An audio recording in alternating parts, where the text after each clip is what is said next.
The Lord is releasing His word today from Psalm 126, verse 4.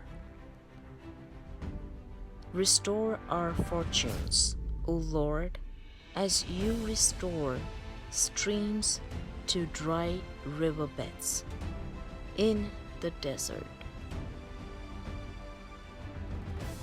No matter whatever struggles you're going through, maybe you're going through a dry season, maybe you're going through wilderness or storms in your life.